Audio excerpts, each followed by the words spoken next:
ପ୍ରଭୁଙ୍କ ଦାସମାନଙ୍କୁ ମୁଁ ଅନୁରୋଧ କରିବି, ସେମାନେ ନିଜ ନିଜ ମଣ୍ଡଳୀକୁ ପ୍ରଭୁଙ୍କ ଶିକ୍ଷାରେ ବଢ଼ାଇବା ସମୟରେ ସେମାନେ ଯେଉଁ ବାକ୍ୟ ଧରି ଯାଉଛନ୍ତି ପ୍ରଭୁ ସନ୍ତାନମାନଙ୍କ ପାଖକୁ, ପ୍ରଭୁଙ୍କର ବିଶ୍ୱାସୀମାନଙ୍କ ପାଖକୁ ଯେଉଁ ବାକ୍ୟ ଧରିକି ଯାଉଛନ୍ତି ତାହା ହିତଜନକ ହେବାକୁ ପଡ଼ିବ, ତାହା ଭିତ୍ତିମୂଳ ସ୍ୱରୂପ ହେବାକୁ ପଡ଼ିବ।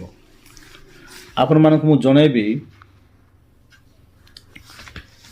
ଆମେମାନେ ପାଉଲ ବର୍ଣ୍ଣବାଙ୍କ ପରି ସେବା କରିବାକୁ ପଡ଼ିବ, ନିଜକୁ ସମର୍ପିତ ହେବାକୁ ପଡ଼ିବ। ନିଜକୁ ପ୍ରଭୁଙ୍କ ପାଇଁ ସମର୍ପିତ ହେଲେ ଆମେମାନେ ଆମମାନଙ୍କର ମଣ୍ଡଳୀକୁ, ଆମମାନଙ୍କର ବିଶ୍ୱାସୀମାନଙ୍କୁ ପରମେଶ୍ୱରଙ୍କ ଶିକ୍ଷାରେ ଅଗ୍ରସର କରିପାରିବା।